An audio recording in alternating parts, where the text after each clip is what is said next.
up, dude? Hey. What you got here?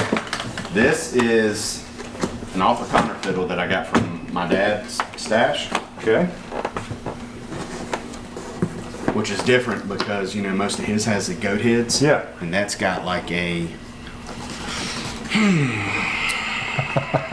duck, a lamb duck. Gotcha. Actually, it's a breed that they had back in the early Romans called a lamb duck. But no, this, he had this fiddle. I think he bought this one as soon as I bought my Arthur Connor. Well, actually, he gave me my first fiddle, so. No, he ain't playing much anymore. So I got to go through some of his fiddles and his instruments and, you know, me and my brother and pick through what we wanted. And got this one, and this is his case that he used as well. That's cool. Long time. Actually, I think you got this case here. Wow. Yeah. Cool. Mm-hmm. Front. It's got some miles on it. Stuff, yeah. You had to duct tape the American flag on there. Huh? Let's get you a fret mill sticker. Oh, here's a vintage one. Yeah, yeah. Pokey's Music. And Gratna. You know him, don't you? What? Pokey. Oh, yeah. From Gratna? Mm-hmm. Yeah, boy. This is the Simonson I bought from y'all probably 10 years ago. Something like that. It's number 5409. I bought it brand new. There's Greg Honeycutt. What's up, dude? We're just looking at these fiddles here. Is that what you're gonna play today? Yeah, do you want me to play this? If that's the one you like. Yeah. Sounds good to me. Yeah.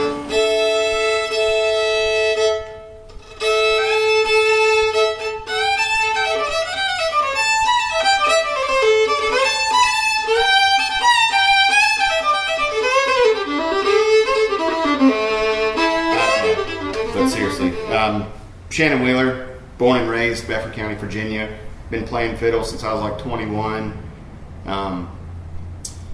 And this fiddle that I was talking about earlier, the Simonson fiddle, this guy actually came from, I think he's from Washington State or something, and he was like my age maybe.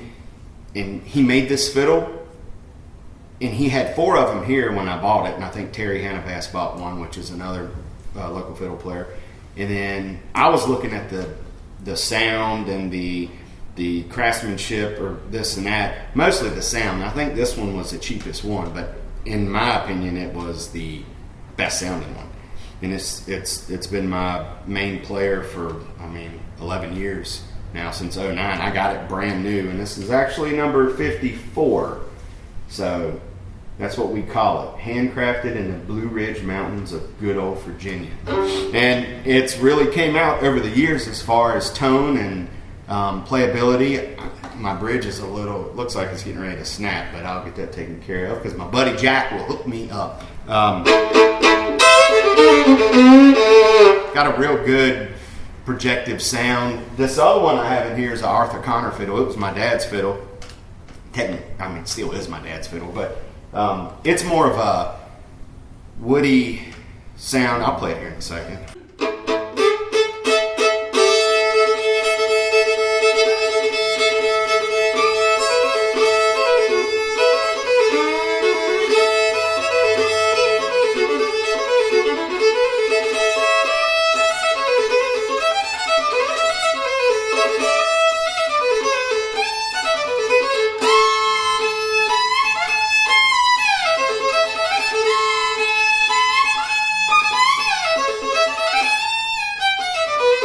I messed that one up. Hold on.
that was Sally Gooden. That was a old traditional fiddle tune. Haven't played it in a while, kind of tell, but still wasn't too bad.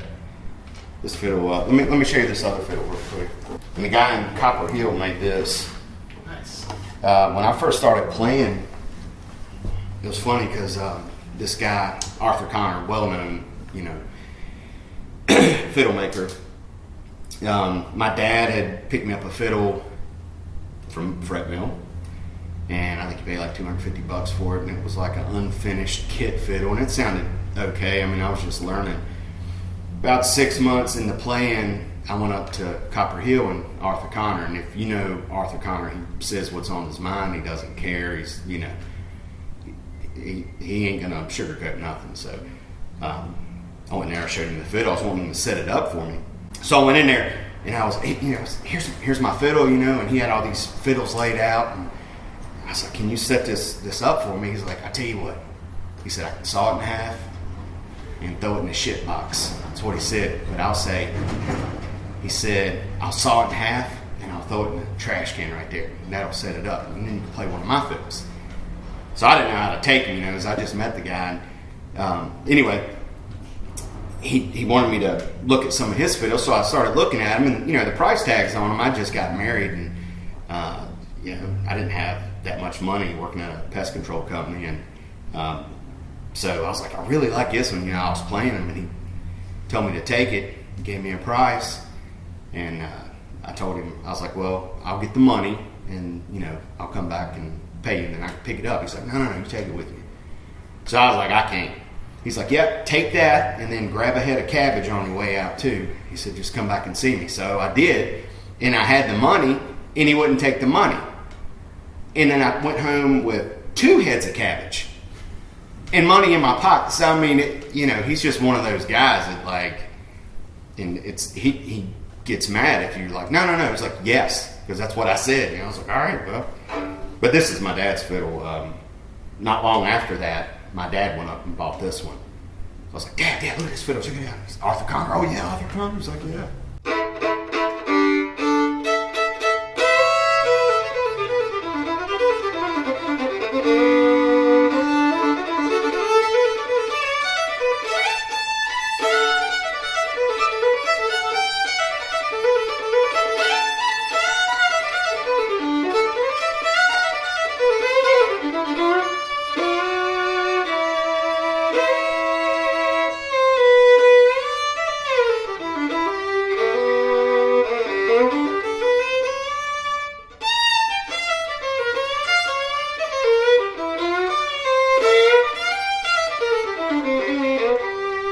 So you can kind of hear what I mean when I say woody. Mm-hmm.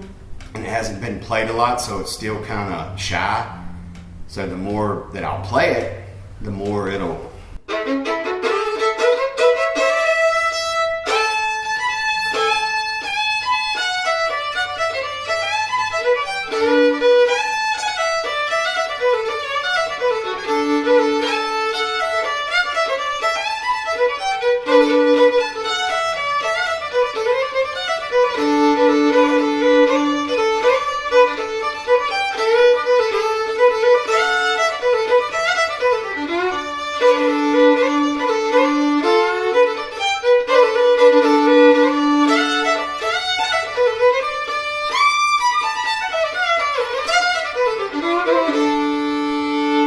So that one's, it's getting there.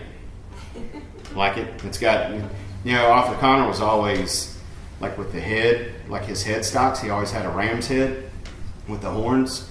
Ricky Skaggs bought one. There's been a lot of people to buy them, and I think he actually told Ricky Skaggs came back and wanted one. He's like, hey, you can buy one. I don't know if you want to put that in there, but I understand. But this one's different because this is what I call it, a lame duck. Is that what I said downstairs? It's like back in the Roman eras, they had these lamb ducks. That's what that is. He's got like the ears and the duck bill. But he also had one with a snake on it too, like a snake head. And I think that was the first fiddle we made, and his son Mickey had that. And it was a good sounding fiddle. Like, it's probably one of the best sounding fiddles, I think. The snake head. First one he ever made. So it's kind of crazy. It's pretty awesome. Yeah.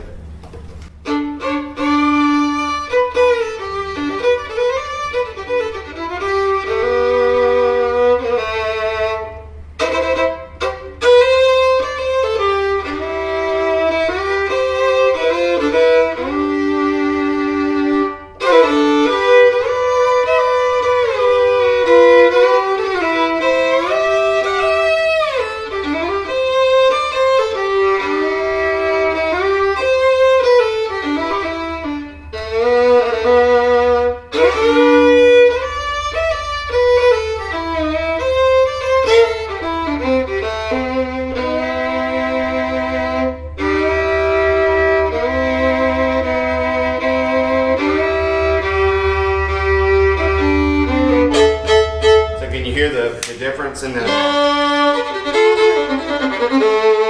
like, I'm more accustomed to this one just because it's all different. Yeah. It's like getting in somebody else's car that's like shorter and back up. This is one I wrote called Growler. I wrote it after beer, New River Brewery. Because I love drinking beer. And I was at Ken Farmer's house and he had this growler. I forget the name of the beer, maybe something, I don't know. I was drinking, how would I know? But this one called Growler.